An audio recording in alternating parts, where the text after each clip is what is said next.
Well, that was probably the most challenging experience or adventure that I had. That was in 1967.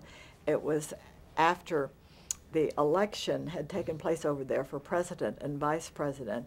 Uh, President Nguyen Van Chu had been elected, and then Vice President was Key, Vice President Key, and there had been a lot of trouble, competition between them all along. But the embassy here had told us that they would both be willing to be interviewed. This was in the days of Lawrence Spivak, but naturally he didn't want to go to fly to Vietnam, so he didn't go on that, and we could not do satellite. So they supposedly had a brand new mobile unit at a Vietnamese station, which had been bought from Japan 3 weeks early, and we could use the mobile unit and put it inside the station and use what lights they had and sort of makeshift there. So we were going to do it, and it was Max Schindler and a unit manager and I went. It was a long trip, but we arrived when they were still counting votes from the election at a building sort of right across the street from the hotel. We stayed at the Carabella, which was the main hotel there, which was really a nice old hotel, and especially if you could get a room that didn't have the little lizards crawling around. They gave me a room that belonged to the NBC correspondent there because he was out in the field, and he was a really neat housekeeper, and his room was perfect. I saw no bugs. The guys both had bugs and lizards in their rooms, but they were eating the bugs, so it was supposedly a good thing. Anyway, it was a lovely hotel with a dining room on the top, and we sat up there for dinner a night or so and heard the fighting in the outskirts and saw the flares from rockets. But the day we were supposed to tape on Friday morning and then rush it to Washington for airing on Sunday. And on Thursday afternoon, I was at the hotel, and Max Schindler, the director, was at the station doing to set up the set and doing some preliminary things. And he called me and he said, "Betty, President Chu's people have just come in and torn down our set and set up a desk where he is going to tape a speech for the Vietnamese people tonight, and they say he's not going to do the program." So I immediately called, we had a bureau there, and I immediately called the bureau chief, and he didn't know anything about it, but he said, "I can't get in between you and the president. I have to work here." And so I said, well, all right. I think he did make one phone call and got nowhere, but he gave up on it in essence. And so I felt I had to do something, and I called the NBC correspondent who was to be on the program, who was in the hotel, I thought, at the time, and asked him if he would go with me to the TV station, because I felt, I mean, I was a woman and a fairly young one, and this was a military area, all surrounded by men and Orientals that I didn't know what they thought of women producers. And so I just thought it would be a good idea to take him to have a male with me.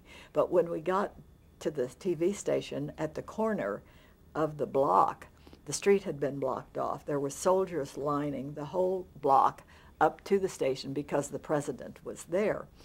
And I just jumped out of the taxi. I was on the street side, I guess, and he followed me, and we just raced up there. But I think because I was female and just racing in there, they were sort of stunned, and nobody stopped me until I got right up to the front door, and then a guy with a rifle stepped in front of me and shook his head.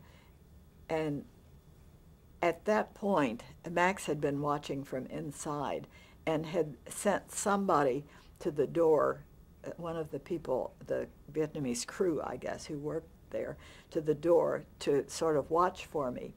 And so he yelled out the call letters of the station.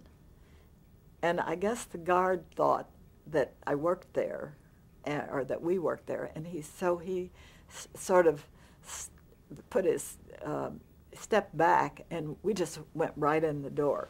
So I said that was the one time I think being female had been a great advantage. I doubt if the guy had gone by himself, he would ever have gotten in the studio at that point. And right after we got through the door of the studio, they locked it. And the president was just sitting down to do the tape in Vietnamese, which fortunately the speech was only 10 minutes long. We listened to it. And then he wanted to, in the meantime, I had found his press secretary, whom I'd talked with on the phone, but didn't really know. And I said, I need to talk with him about the program. He said, well, he just can't do it now. And no, you can't talk with him. And so I said, well, I'll just introduce myself to him when he finishes. And because I didn't want to run up to there, this room was filled with guards with guns, and I didn't want to run up to the president without their knowing I was going to do that. And so we had to listen to the playback of the speech for the president. And then when it finished, he was, I think he was being served tea. This was, of course, the joke of the trip. Tea for two. They had a tea service, and it was right behind him. And I went up to him when he got up and introduced myself and started talking about the program, and the press secretary zoomed in also, who spoke English. The president did speak English, and he said, well, he thought that he should wait till next week, wait a week to do it. And I said, we just can't stay a week. And he said, but they haven't officially declared the winner. They had been counting the ballots for, I guess, the whole time. And he said, I just think I should wait. And I said, but it's all of the American press services have declared you the winner, and we have announced the program. And if we postpone it, they may think that you have some doubt about having won the election. And that really zoomed in on both him and the press secretary. And they sort of conferred. They said, okay, we'll go ahead with it tomorrow. And so I said, fine, which I knew we had to leave by noon, I think, but we set a time for Friday morning. But then the press secretary said, but he does not want to appear with Vice President Key. He wants to do the program alone. And I said, but we've announced both of you. And the president said to me, have you ever done a program with the American president and vice president together? And I thought, touché, no. So I told him no. And he said, well, it's better for me to go on alone. So I said, all right. And then the press secretary said, and you will tell Vice President Key. So I went back to the hotel and started calling Key's press secretary, whom I had been in touch with via telephone. And I just told him that the president had postponed the interview and decided that he should appear alone. And he didn't say much. I said, I'm very sorry, and we'll like to do another one with the vice president at another time. Hung up. He called back twice after that. The second time, he said, would you repeat what happened, what the president said? So I went through the whole thing again, told him, hung up. He called back the third time, and he said, it's all right for President Chu to go on alone. So when we did the program, when we landed, we just barely made the plane out of there. There was a big ruckus over the tapes also. Max may have told you about this, but we were afraid that the Key people who were at the studio, when we went back to tape the next day, the military people were all Air Force people, which Key was Air Force and Chu was Army, I believe.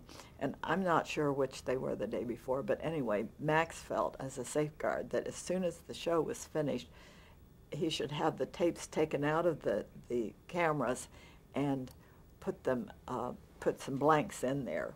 And the unit manager packed up the tapes, and we were out of there before anything went, but supposedly they did, some military people came in and took the blank tapes out. I don't know what they thought they were getting, but anyway, we got to the airport and got out, just barely made the plane to get it home in time to get it on the air. And so it was terribly fun. In addition to everything else, there were a couple of really nice restaurants. We couldn't go any place except where the NBC people told us we couldn't go any place there except in their cars, they had said. But at one point, I guess after the delay, I had some spare time, and the wife of the correspondent and I decided to go to the Chinese section of Saigon, which we had heard about, just to see it. And we went in a car from the hotel, which we felt was very safe. I don't know exactly what inspired us, whether it was it may have just been a taxi, but it had a connection with the hotel, and we felt we weren't taking a chance. But all the guys were furious when we got back. We went safely and got out, and they said, you should never have gone there. It's very dangerous. Well, the next week I read in the paper somebody was shot in that area.